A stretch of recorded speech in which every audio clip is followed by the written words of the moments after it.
esa convicción, pueden decir amén. Amén. Ok, listos para la palabra. Abre su Biblia a Lucas 15, Lucas capítulo 15. Y como saben, el último mes hemos estado predicando acerca de quiénes somos como una iglesia. Y hoy quiero terminar la serie hablando de celebración. Me encanta que el pueblo latino sabe cómo celebrar. Ok, 4 de ustedes. Me encanta que el pueblo hispano sí sabe cómo celebrar.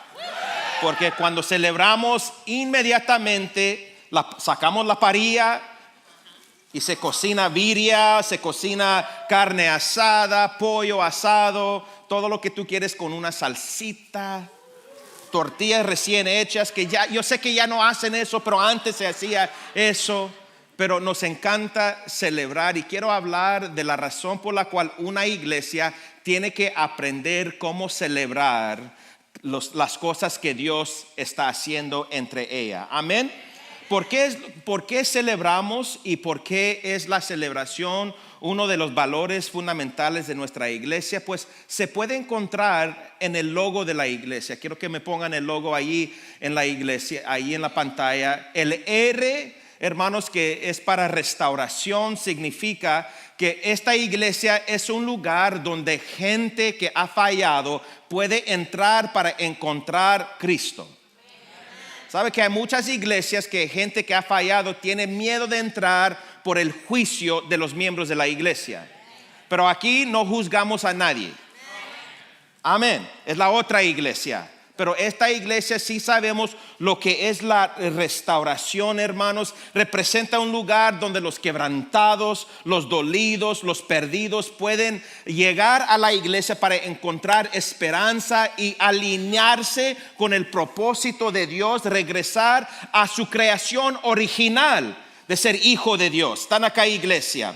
Y regresar a propósito. Y como saben, la misión de la iglesia es restaurando el llamado de Dios en la vida de las personas. Eso es lo que hacemos como iglesia. Hay otras iglesias que tienen diferentes visiones y está bien, porque cada iglesia es única y cada iglesia es diferente. Pero la nuestra, nosotros nos enfocamos en la restauración.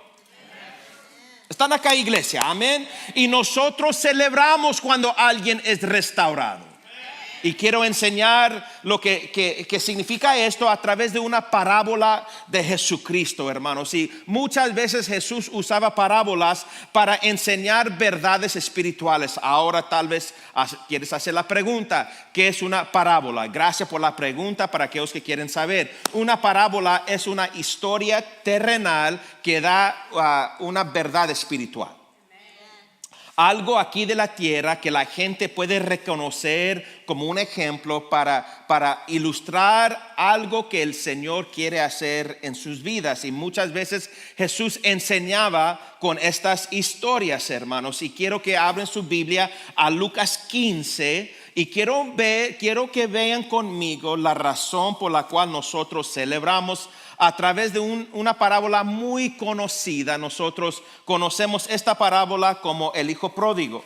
Quiero que vean conmigo Lucas 15, simplemente los primeros 2 versos. Cuando lo tienen, digan amén. Ahora dice así la palabra. Se acercaban a Jesús todos los publicanos y ¿quiénes?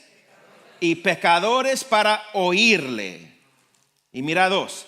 Y los fariseos y los escribas murmuraban diciendo, a los pecadores recibe y con ellos come.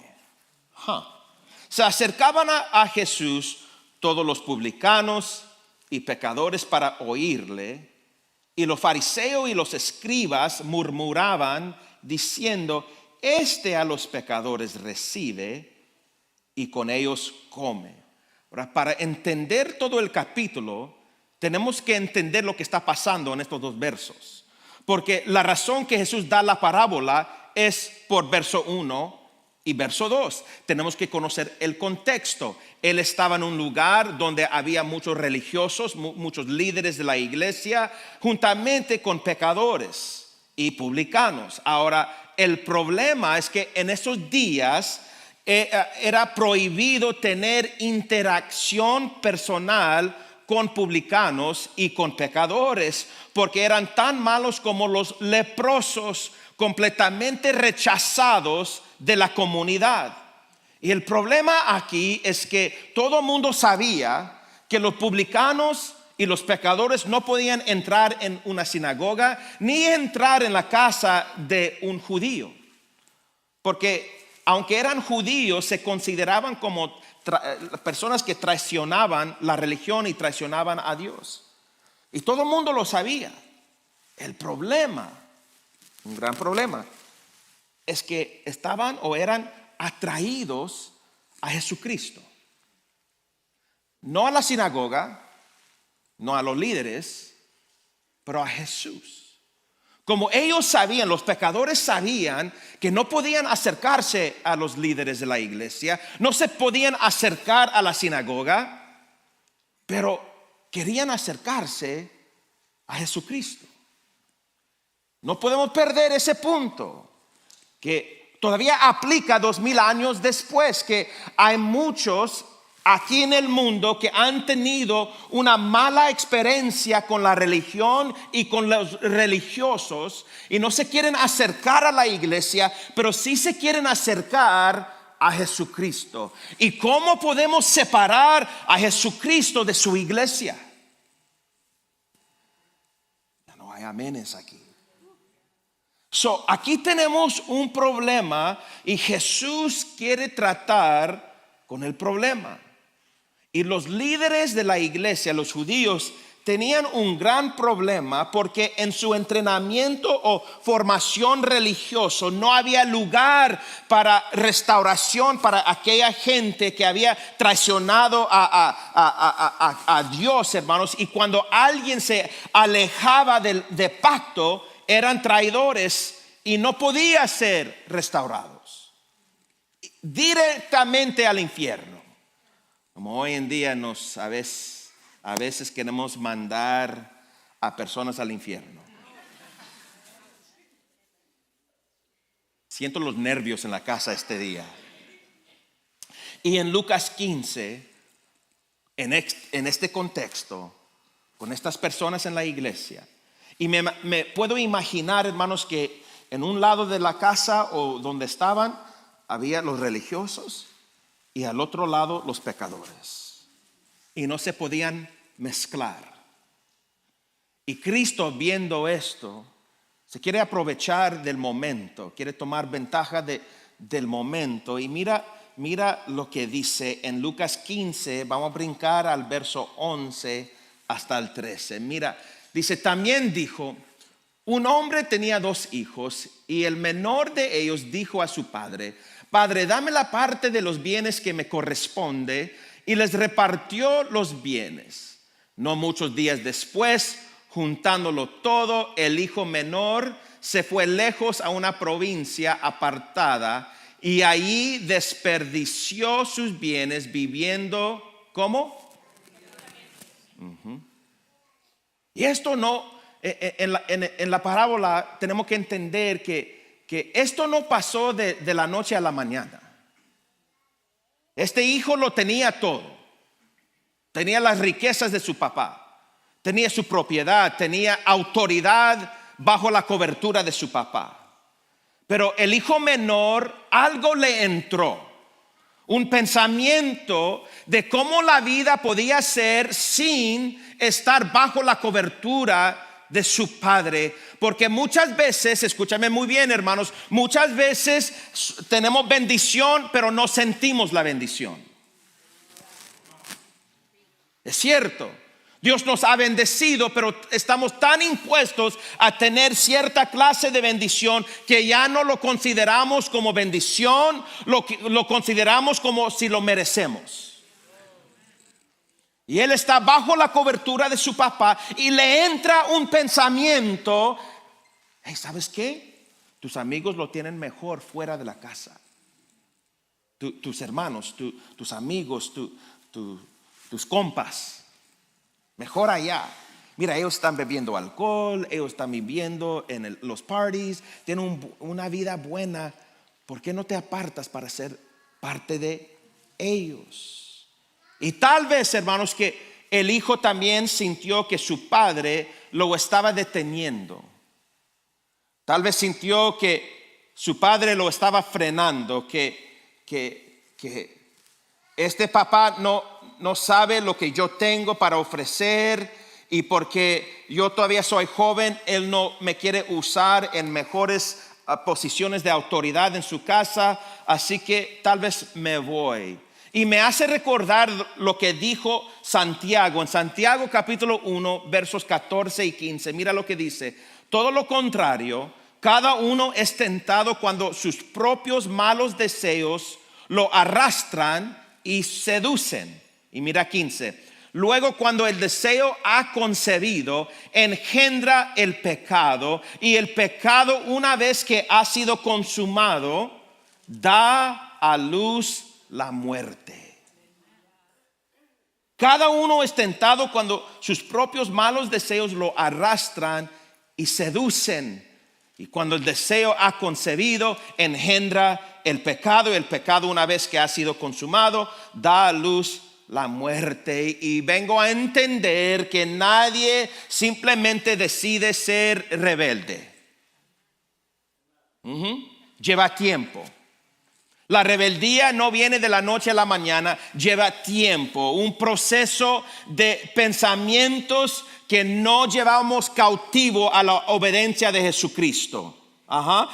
Son pensamientos, una paradigma, una mentalidad rota, fantasías, sugerencias de Satanás y de otros que no están alineados con la visión del Padre para tu vida. Empiezan a darte palabras, y porque no has sometido esos pensamientos o esa mentalidad a la verdad de la palabra, tú empiezas a creer una mentira del diablo.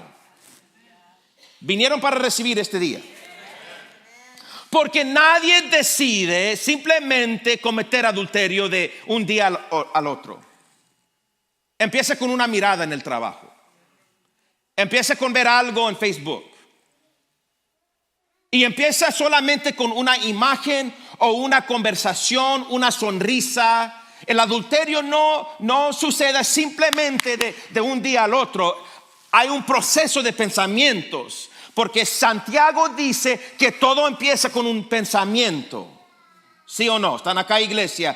Porque nadie decide simplemente alejarse de las cosas de Dios o de la iglesia. Es un proceso de pensamientos que no se han sujetado a la obediencia. Porque nadie decide simplemente ser adicto a las píldoras, o adicto al alcohol, o adicto a la pornografía. Es una serie de tentaciones que no se han sometido a Jesucristo, no se han confrontado con la verdad. Y en verdad, hermanos, no hemos sido transparentes con alguien para decirles: tengo un problema, porque la vergüenza me dice tengo que esconder mi debilidad.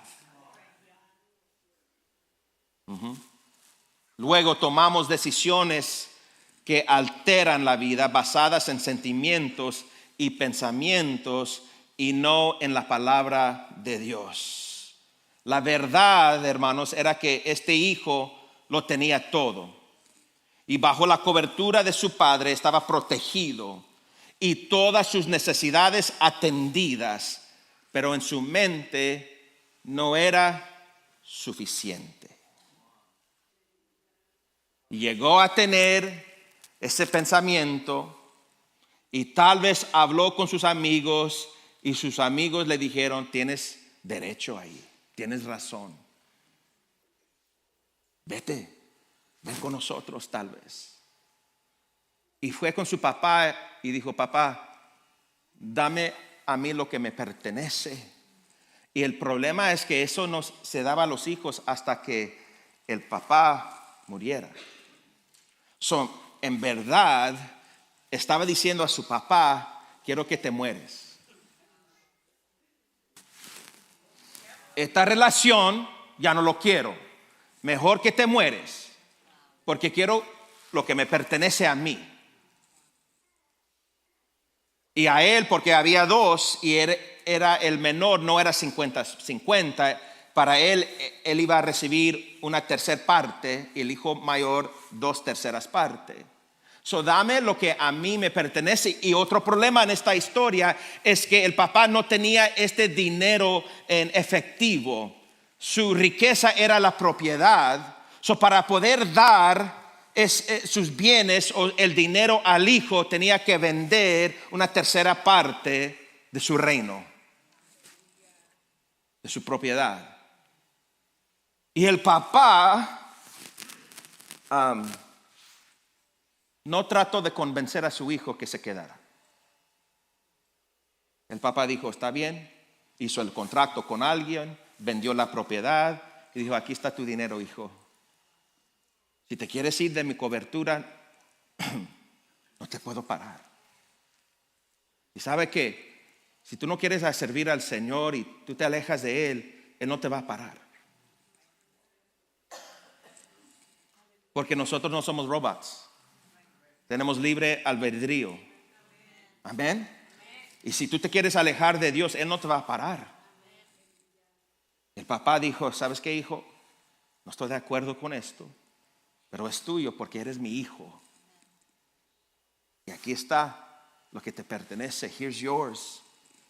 Y conocemos la historia, hermanos, porque después de tiempo, el hijo vivió en pecado y perdió todo. Llegó un hambre en la tierra, una sequía, no podía comer, malgastó todo el dinero, todos sus bienes y ahora se encuentra quebrantado, herido, hermanos. Y tal vez, hermanos, luchando porque vamos a ser honestos, luchando con la vergüenza.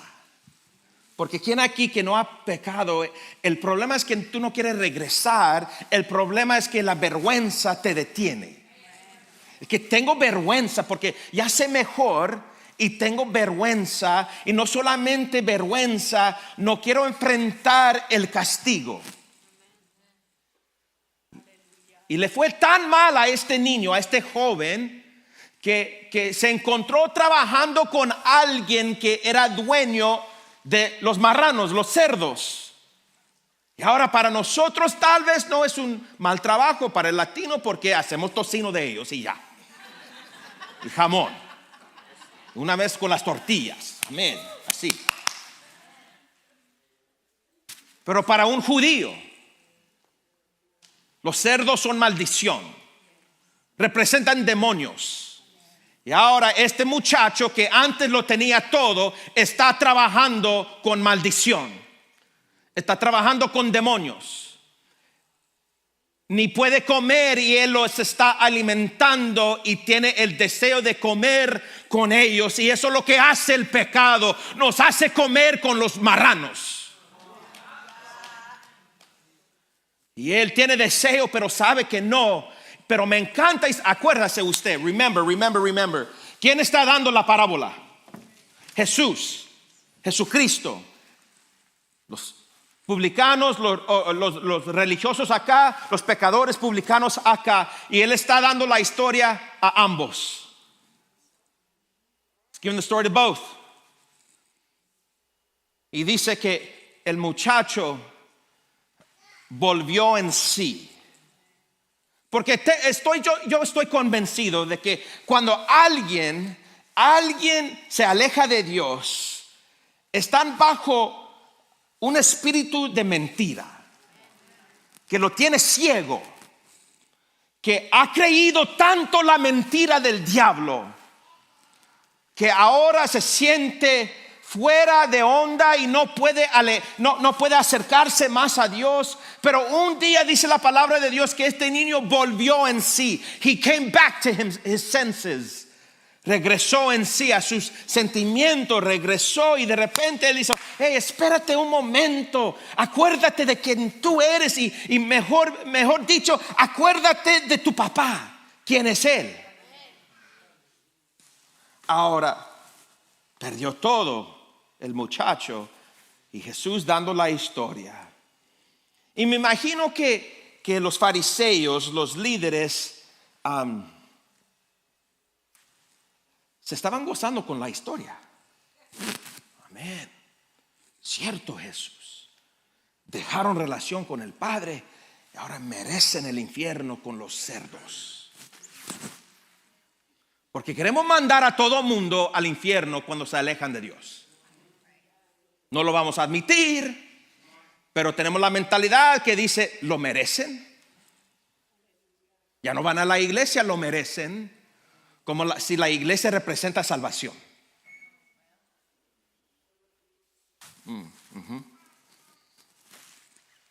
Cierto, Jesús, merecen el infierno. Y Cristo los ve y dijo, pero la historia no termina. La iglesia no se termina aquí, en el pecado. Él dice, tengo buenas nuevas, porque el muchacho volvió en sí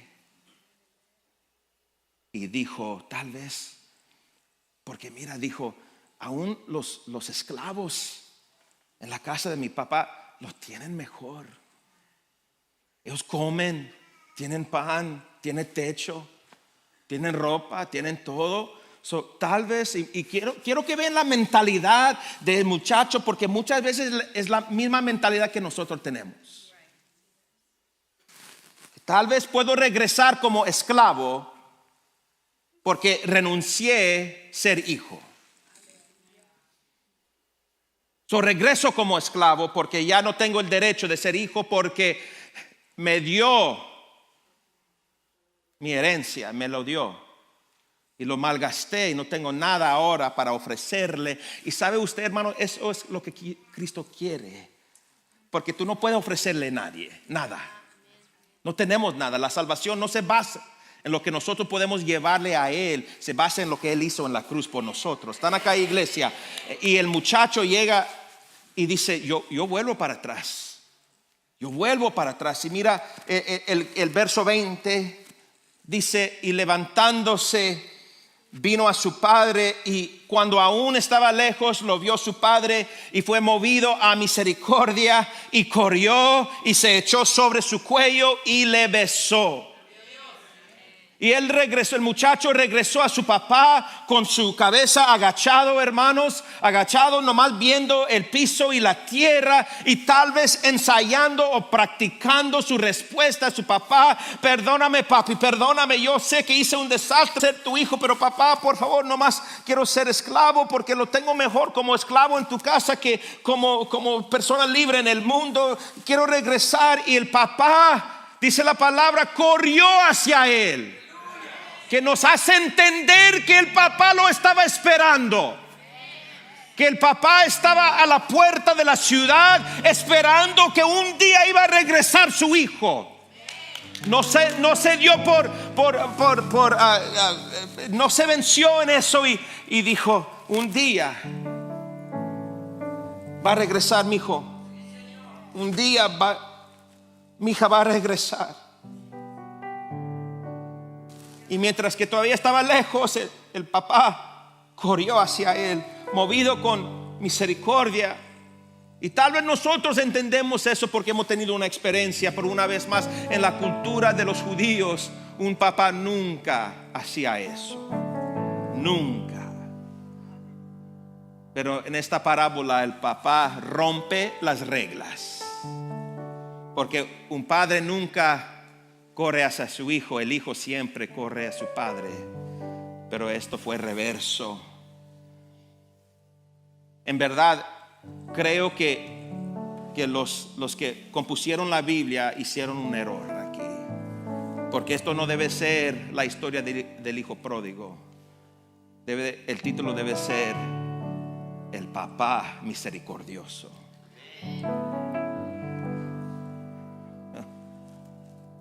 Y aquí en esta parábola, Cristo quiso darle a entender a los líderes y a los pecadores lo que en verdad era el corazón del Padre en el cielo. Y el papá, cuando regresó el hijo, si usted lo lee, él dice, papá, perdóname, quiero ser esclavo, recíbeme, papá. Y el papá lo ignoró. El papá gritó a los esclavos, ¡Ey! Tráele una vez más su ropa Tráele una vez más sus sandalias y el anillo que significa que es mi hijo. Dale el anillo otra vez más. Dale todo lo que él perdió. Dale todo para atrás, porque este hijo es mío. Y le dijo al hijo: aunque tú te fuiste de mi cobertura, aunque fuiste a comer con los cerdos, nunca paraste a ser mi hijo. Mientras que estabas en tu vida cochina, todavía fuiste mi hijo. Mientras que estabas en tu pecado, todavía te amaba.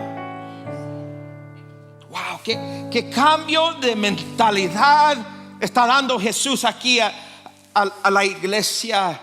Te arrepentiste, mi hijo. Esa palabra en el griego es metanoia, que significa te cambiaste la mente.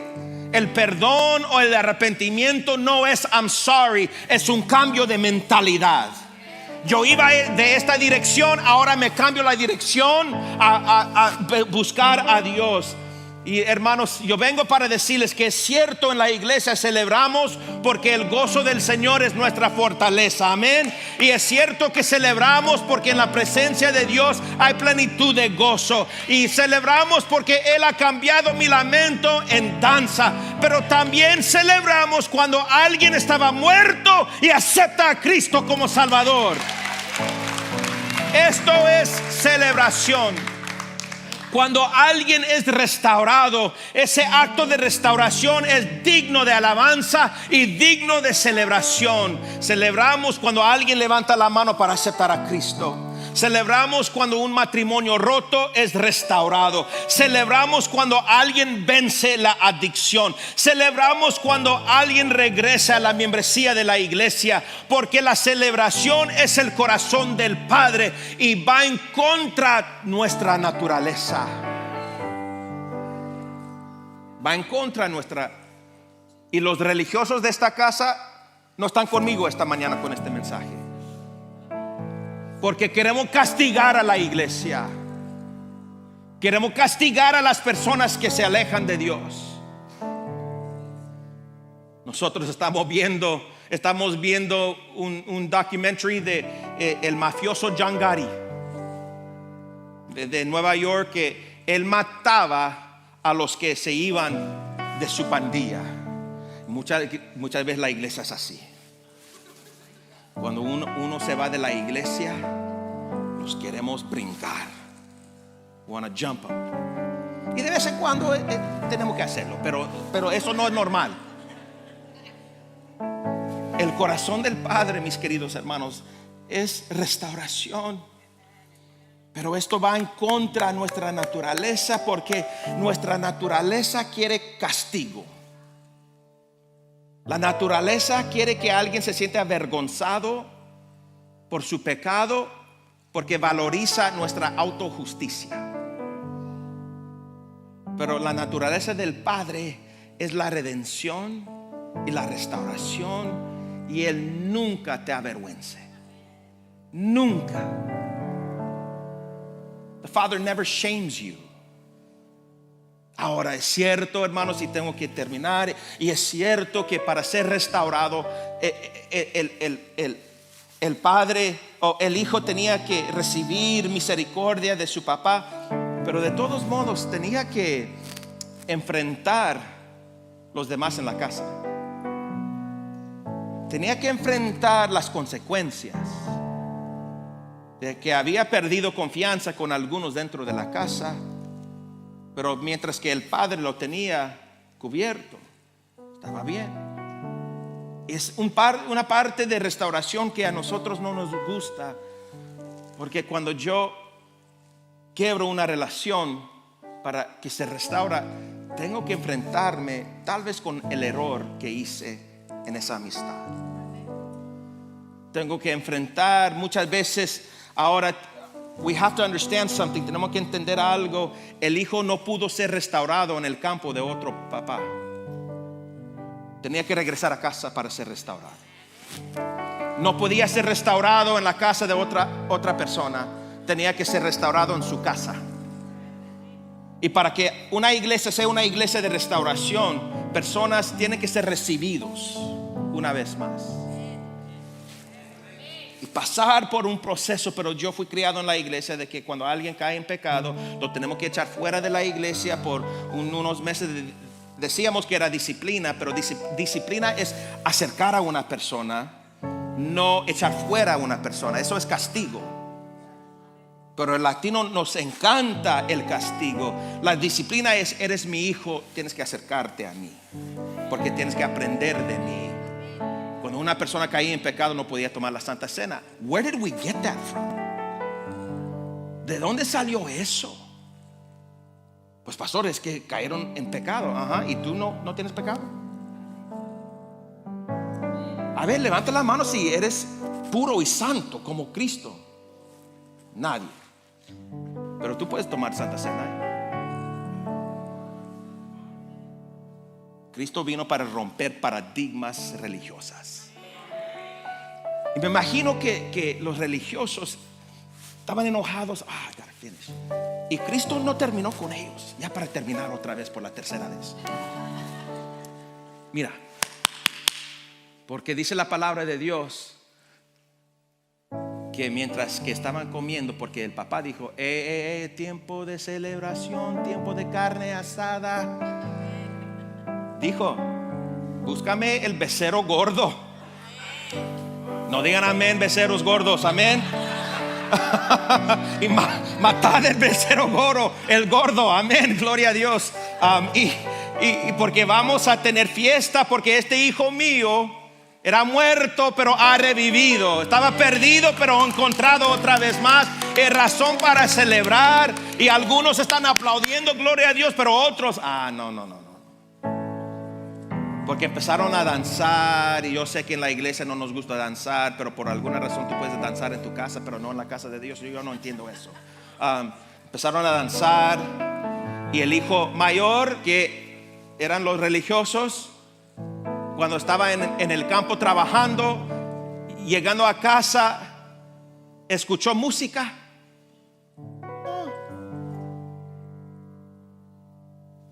Escuchó danza. Y él sabía, eso solamente se hace cuando hay una celebración. Porque en esa cultura no se comía carne asada.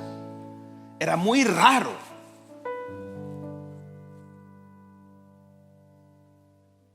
Todo mundo puede, cuando alguien está poniendo la parrilla, está asando la comida, ¿sí o no? Toda la comunidad, aquí especialmente en la península. Cuando yo vivía aquí, como cada noche alguien prendía la parrilla. ¿Qué está pasando acá? Y el esclavo le dijo: es que tu hijo apareció y tu papá lo restauró. Y ahora mataron el becerro gordo y están comiendo unas carnita asada con tortillas y salsita. Y todo el mundo está bailando y danzando en gozo porque hubo una resucitación. Alguien fue resucitado, porque la restauración es resurrección. ¿Entiendes eso? Do you understand that? I don't know. Yo no sé si entendamos nosotros eso, que cuando alguien es restaurado es resurrección. Porque dijo: el que era muerto, ¿a qué? That's resurrection, y'all. Pero el religioso, el hijo, se enojó y rehusó entrar en la casa. Y se enojó el muchacho y dijo a su papá: ese mocoso tu hijo. Y si lo lees en la versión Alvarado, dice: ese mocoso hijo tuyo. Pero dice: ese hijo tuyo. Ni dice mi hermano, porque había renunciado la hermandad. Wow. Eso está hablando de nosotros. Ese hijo tuyo que renunció todo ha regresado y tú mataste el becerro gordo y están festejando, y yo aquí trabajando, yo aquí bajo tu protección, yo fiel, no me has hecho nada, no has matado ningún animal para mí, no has tirado un party para mí. ¿Qué te pasa, papá? Yo rehúso ser parte de esa celebración. Y hay muchas personas en la iglesia que están aquí pero rehúsen celebrar la salvación, porque se dicen, era cierto que aceptó a Cristo, o nomás lo levantó la mano por emoción. ¿Y quién eres tú para juzgar la salvación de otra persona? Tú no eres Dios. Estoy harto de eso en esta iglesia, que dudamos cuando alguien nomás levantaron la mano de emoción, y tú hiciste igual hace años atrás y Cristo te salvó.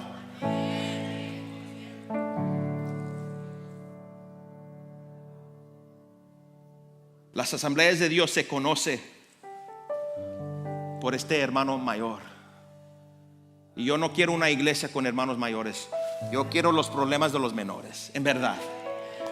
Porque yo quiero restauración en esta iglesia. Pero quiero que sepan que el padre le dijo: mi hijo, tú lo tienes todo, mi hijito.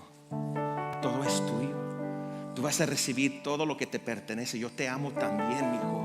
Te amo tanto como ese, pero ese estaba muerto y ha revivido. Tú estás vivo, mi hijo, estás conmigo, celebra conmigo. Y él dijo: no. Y se termina la parábola así, que me enseña que siempre en la casa de Dios habrá dos clases de personas: las personas que son salvos pero no quieren celebrar lo que Dios está haciendo dentro de su casa. No quieren ser parte de lo que... Y hay que entender, que esto era algo nuevo. Y porque somos personas tradicionales, queremos que la iglesia se vea igual por las edades. Y esta enseñanza era una enseñanza nueva, porque ha llegado la misericordia, ha llegado la cruz de Jesús, ha llegado la restauración, hermanos. Y yo vengo para decirles: es tiempo de celebrar. Es tiempo de celebrar cuando alguien acepta a Cristo. Es tiempo de celebrar cuando empezamos a adorar al Señor. Es tiempo de celebrar nuestra salvación. No vamos a ser el hijo mayor en esta iglesia. Vamos a celebrar y reconocer que estamos en casa bajo la cobertura de nuestro Padre Celestial. Y hay razón para gritar de júbilo. Hay razón para celebrar las obras de Dios, hermanos, porque tú fuiste un día muerto y Cristo te ha dado vida. Amén. Amén. Póngase de pie. Todo el mundo póngase de pie. Tengo que despedir.